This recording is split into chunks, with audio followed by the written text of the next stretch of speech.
Hello అండి, నమస్తే. నేను Lakshmi. Welcome to my channel. సమ్మర్లో మనకి దొరికే మామిడికాయతో చాలా రెసిపీస్ చేసుకోవచ్చండి. అలానే ములక్కాడ మామిడికాయ కాంబినేషన్లో కర్రీ చేస్తే అద్దిరిపోతుంది. ఈ వీడియోలో ములక్కాడ మామిడికాయ కర్రీని నా స్టైల్లో ఎలా తయారు చేసుకోవాలో, సింపుల్గా సూపర్ టేస్టీగా ఎలా తయారు చేసుకోవాలో చూపించబోతున్నాను. దానికంటే ముందు నా ఛానల్ని సబ్స్క్రైబ్ చేసుకోవడం మాత్రం ప్లీజ్ అసలు మర్చిపోకండి.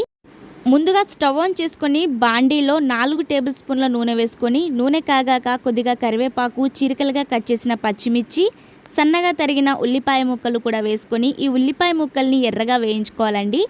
ఉల్లిపాయ ముక్కలు వేగిన తర్వాత ములక్కాడ ముక్కల్ని కూడా వేసుకొని ఒకసారి గరిటతో బాగా కలుపుకోవాలి.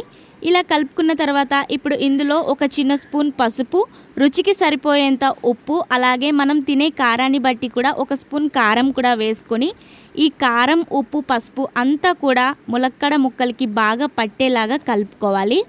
ఇలా కలుపుకున్న తర్వాత ఇప్పుడు ఇందులోనే ఒక గ్లాస్ వాటర్ కూడా పోసుకొని ఒకసారి కూరని బాగా మిక్స్ చేసుకోవాలండి. వాటర్ పోసుకున్న తర్వాత ములక్కాడ మగ్గడానికి కొంచెం టైం పడుతుంది కాబట్టి ఒక 10 నిమిషాల పాటు మూత పెట్టుకుందామండి. ఇప్పుడు మూత తీసి ఫ్రెష్గా నూరి పెట్టుకున్న ఒక స్పూన్ అల్లం వెల్లుల్లి పేస్ట్ కూడా వేసుకొని, అలాగే ఒక స్పూన్ ధనియాల పొడి, కొద్దిగా జీలకర్ర పొడి కూడా వేసుకొని కర్రీని బాగా గరిటతో కలుపుకోవాలి. ఇలా కలుపుకున్న తర్వాత మనం ముందుగా కట్ చేసి పెట్టుకున్న మామిడికాయ ముక్కలతో పాటు టెంక కూడా వేసుకుంటే పుల్ల పుల్లగా మామిడికాయ ములక్కాడ కర్రీ చాలా రుచిగా ఉంటుందండి. ఇప్పుడు ఈ పులుసంతా దగ్గర పడేంత వరకు మరొక 10 నిమిషాల పాటు మూత పెట్టేసుకోవాలి. చూసారు కదా, మూత తీసి చూస్తే మామిడికాయ ములక్కాడ కర్రీ రెడీ అయిపోయిందండి. చాలా టేస్టీగా ఉంటుంది, పుల్ల పుల్లగా, కమ్మ కమ్మగా.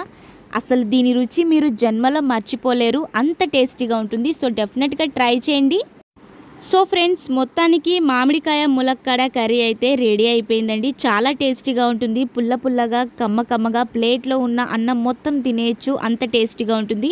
సో డెఫినెట్గా మీరు కూడా ట్రై చేస్తారు. ఈ వీడియో మీకు నచ్చుతుందనే అనుకుంటున్నాను. ఈ వీడియో కనుక మీకు నచ్చినట్లయితే మీ ఫ్రెండ్స్కి షేర్ చేయండి, లైక్ చేయండి.